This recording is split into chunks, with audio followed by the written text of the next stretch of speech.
Today it's my great pleasure to be doing a Perspectives from the Top interview with Paul Polman, who's Chief Executive of Unilever.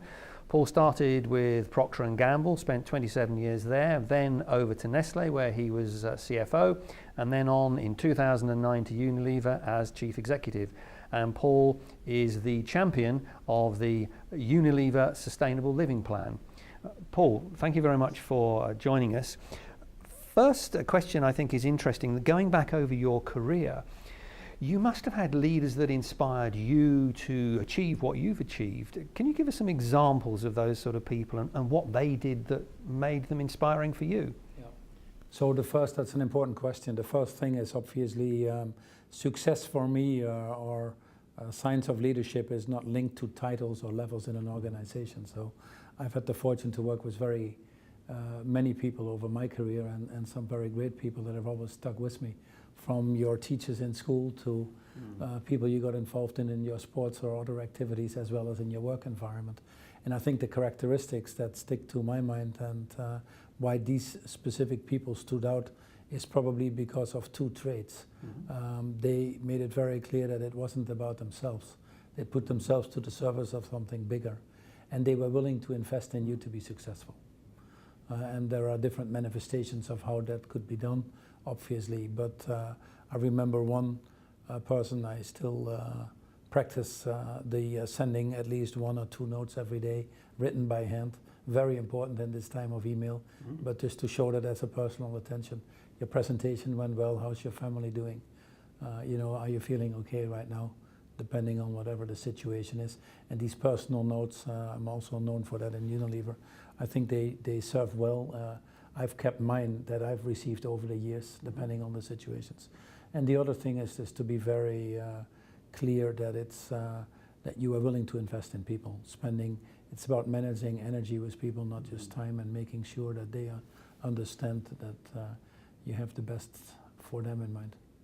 So it's actually the greater good and being open and honest about what you're going to achieve together.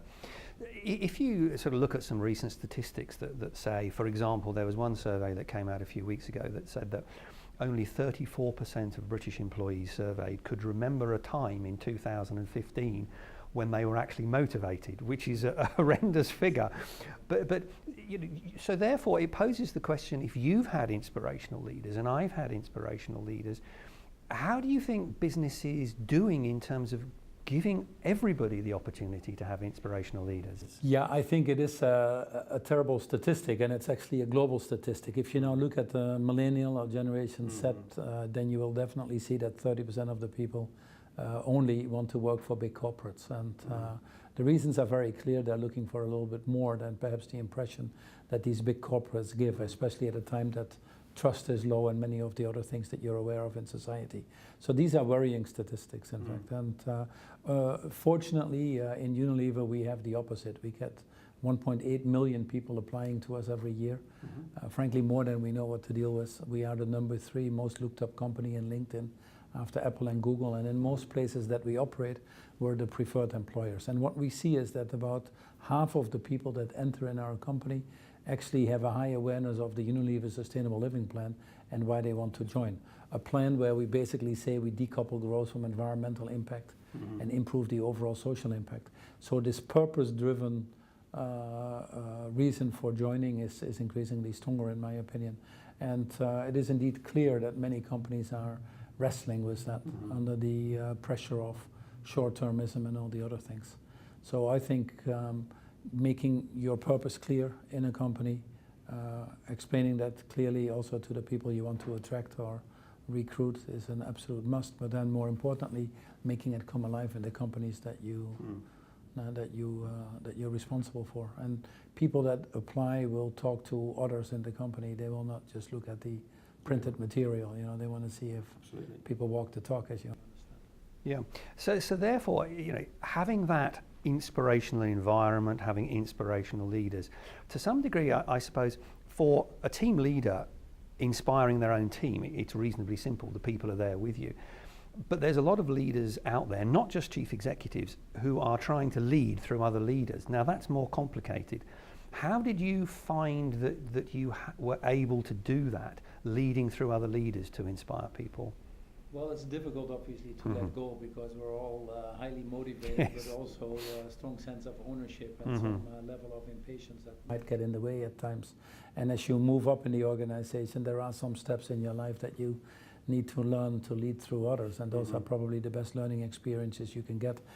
In Unilever, we had to quite drastically change the course of the company, but also refine our beacons in terms of the culture and the values of the company. So a lot needed to be changed. So the first thing that I thought was very important is to be sure that you have the right people on board. Jim Collins calls it the right people on the bus. It's absolutely key. There's a role of a leader. And depending on whatever your business situation is, you need to decide what these skill sets are, but spend a lot of time on that, because ultimately it's people that make the difference. And then the second thing what we did was we spent a lot of time on putting the capabilities in place to make people successful. It is totally not realistic to ask people to run faster and faster and do more and more if you don't put the capabilities in place to make that possible. So I reached out to one of my good friends, Bill George, who had written this book, True North, and very much about ethical leadership, if you want to. And we developed a 3-sequence course. One of them is first, which is very important, I think, for leadership, is to know yourself, know your strengths, know your weaknesses, and be able to verbalize that publicly as well. What are the crucibles that make you tick? And the first part of this course, which was really a course taken over several weeks, in a time frame of about 6 to 9 months, we took the top 100 people of the company through that.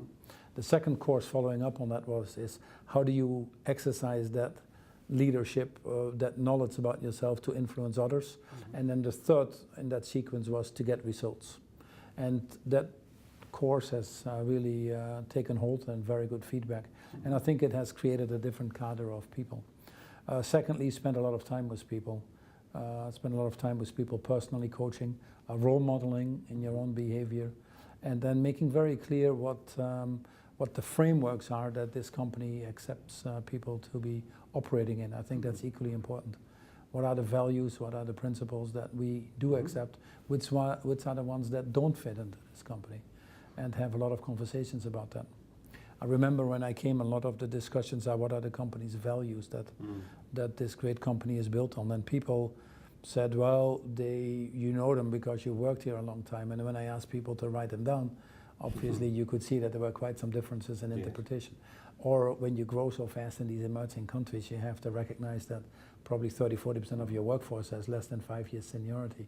So it would be unfair to ask them to figure that out. So we spent a lot of time together on reconnecting with the same values and principles of Lord Lever in the 18th and 19th century, and then figuring out which ones needed to evolve and what were the leadership qualities that we needed.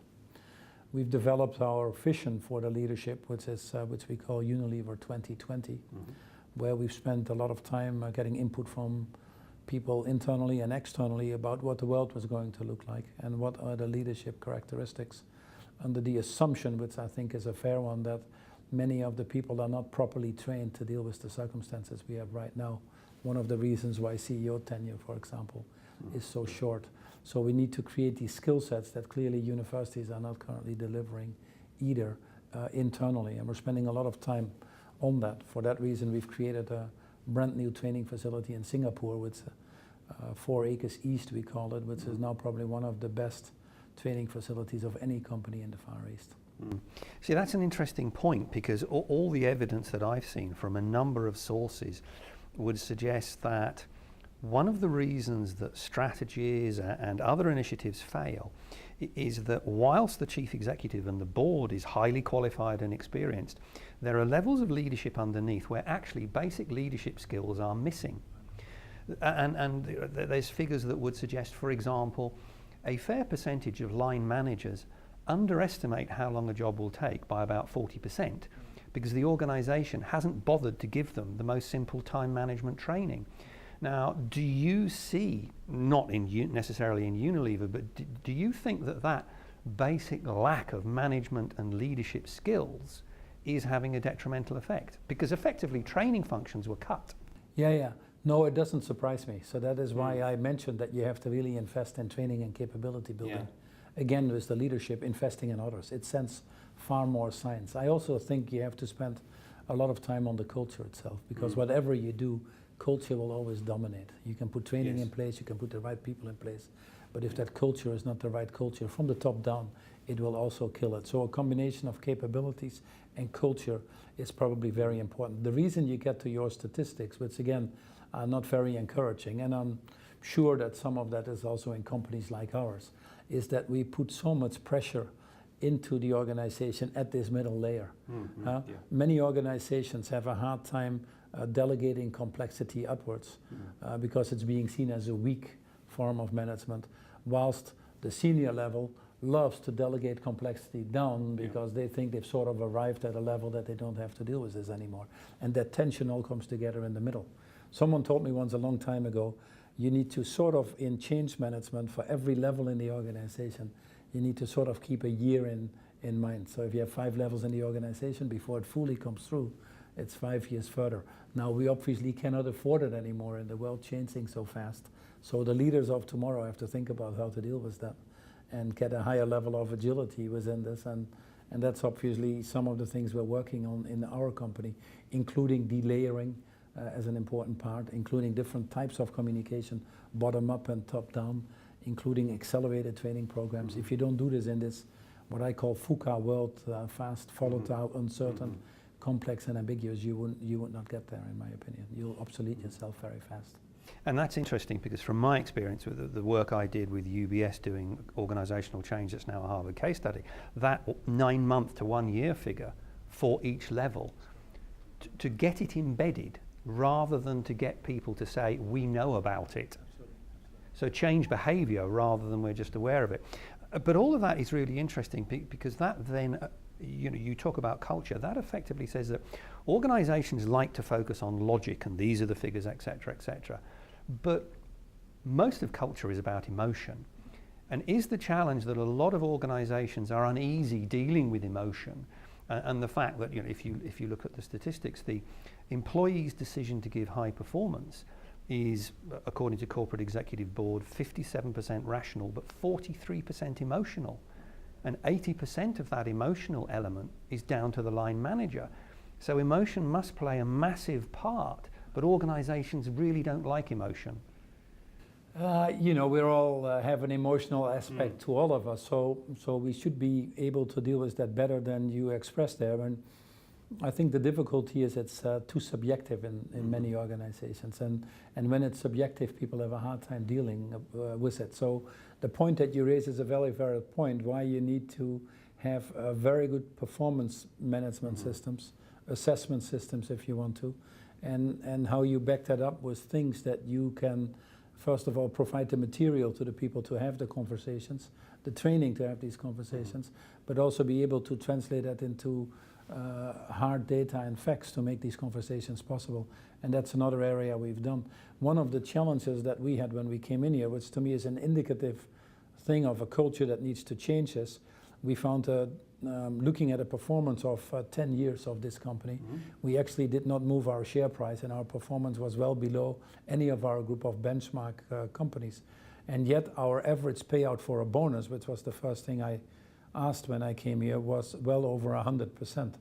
And we had 64% of the people that thought that they were in the top right quadrant of exceeding business results and exceeding leadership results. So there clearly was a misconnect between the perception of the individual and the reality of the total company results. So one of the things I think that's very important for leadership is to be sure in companies, and especially if companies get bigger, that we don't have people overly focused on the process or the internal activities, but that they're all hardwired to the external world. So we, for example, deliberately created what I called the 3+1 performance system, where there are 3 business areas where you want a step change, and 1 personal, you might call it softer area of your own development or an area you wanted to be involved in to grow yourself. And that resulted in a much more focused discussion about what was expected. People much more focused on these few areas to get these changes, but it brought also the personal side in there of that it was important to take your own personal development into account. And I think that created a different type of conversation.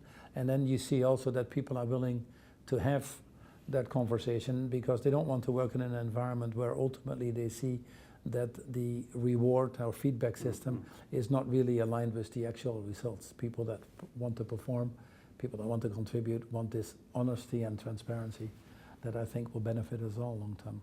And that's interesting because that goes to individual personal performance. One of the things I find interesting is that there are some figures that might suggest that 50% of profitability could be down to collaboration over and above doing your own job to help the organization deliver what it needs to deliver. And I would pose the question, how do you get people to think about breaking down silos and working across those silos, particularly in situations where they don't have to do it to achieve their objectives, but if they do it, there are extra benefits that the organization accrues through that transmission of knowledge, through problem solving, through discussion, through sharing initiatives that one organization might be doing somewhere that could be leveraged elsewhere. So you're referring to what I would call this plasma organization of flow to work, and where the horizontal relations are far more important than the vertical relations. So you have to, again, it's a difficult challenge, and I wouldn't say that we have cracked all of that either. But there are some things that you can work on to make it easier. The first thing is obviously on having an aligned purpose that is stronger than any individual's objective from the functions. And here, our Unilever Sustainable Living Plan is trying to achieve that. The second thing is to ensure that the organization is enormously externally focused. If you come into a meeting and product supply wants this, finance wants that, marketing wants this, it's my function or your function, you get silos very quickly. If you have in the middle of the table the consumer, what does she need really? And what is our contribution to solving her problems? In our case, it's mainly her. It changes the dynamics of the conversation. Aligning incentive systems. We really have a different incentive system that I've put in place fairly quickly when I came here that puts the benefit of the greater good ahead of everybody individually, very strongly so, and makes that aligned across many parts of the organization. And then last but not least, I want to come back to that again, obviously the cultural aspects, how people behave with each other. This is a networked organization, Unilever. We actually came from a fairly decentralized structure and trying to bring a little bit more coordination in place, but we have an inherently networked organization where actually people jump in, and which also calls for a little bit of continuity in our company. Coming in from the outside is sometimes a challenge for people, not being connected to these unofficial structures that often come with this. But I think we're trying to find that right balance, both with more the systematic changes as well as the cultural changes we talked about. So therefore, looking at it in retrospect, do you think that you would say actually inspired employees actually deliver financial benefits? Oh, absolutely. I would not even actually, I think your 50%. Right, as an ex-CFO, you are obviously an expert. But even more so, to reinforce what you're saying, I would actually say that if you really could quantify it, and it would be more than the 50%. If you cannot create an organization where each and every individual feels that they can develop themselves to their fullest potential, or where individuals feel that they are not working to a bigger cause than their own interests, I think any of those organizations would fail.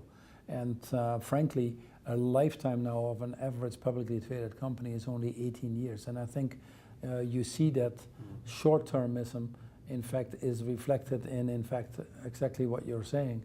That, and hence, I believe, if you look at it in a little bit broader terms, it's probably more than the 50%. It's the essence of being successful and being sustainable as a company over the longer term or not. When we moved to the Unilever Sustainable Living Plan, we saw the engagement scores from the company, which were in the bottom quartile at that time for us, moving quite rapidly to the top quartile, despite much tougher environments, tougher pay conditions, tougher targets that we're setting. We continue to see the engagement scores going up, and I think that really drives the success of this company. Otherwise, you would have been an average company, and frankly, average companies don't have a long life anymore these days. No, and one of the other elements I find fascinating about larger organizations is that you tend to see that there's a lot of people who are, I suppose, just doing the job. I find the concept of entrepreneurial leadership very interesting. How you can get the ethos perhaps of the SME and entrepreneur in the larger organization to sort of reignite the passion. The fact that you know that it's not about minimizing risk, you have to optimize risk. It's everybody needs to focus on the customer, and all of those things that the small organization has to get right to survive, but where the large organization, because of its money in the bank, has a sort of buffer against incompetence.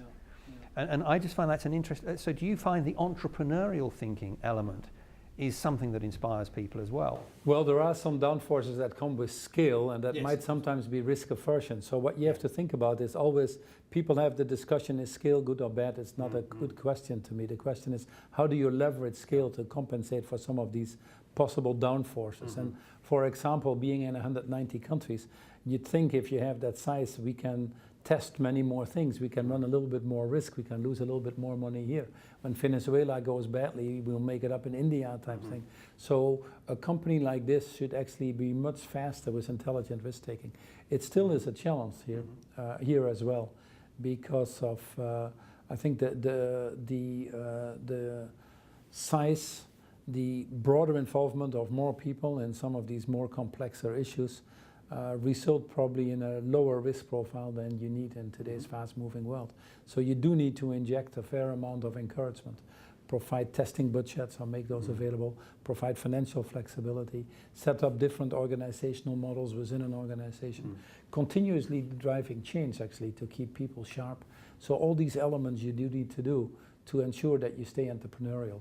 We, in a very tough market environment since 2007, 2008, have grown as a company more than 30%, which this year again, we're adding, results are not out so I cannot mention that, but we're adding a few billion to our total turnover. And in order to do that in our business, I always would argue you have to be fairly entrepreneurial. Otherwise you don't get there.